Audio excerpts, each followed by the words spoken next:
10 minus 5 gives us 5. And again here we have 10 minus 5. So 5 times 5 equals 25.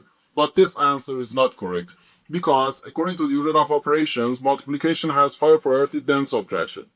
And when we have more than one subtraction in an expression, we have to go from left to right. So therefore, first we have to do this multiplication, then this subtraction, and finally this subtraction. So if we do this subtraction or this subtraction before this multiplication, it is wrong.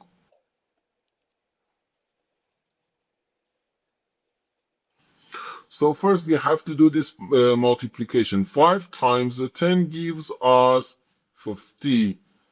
So 10 minus 50 and minus 5. Now we have to do this subtraction. 10 minus 50 gives us negative 40. So negative 40 minus 5, which equals negative 45.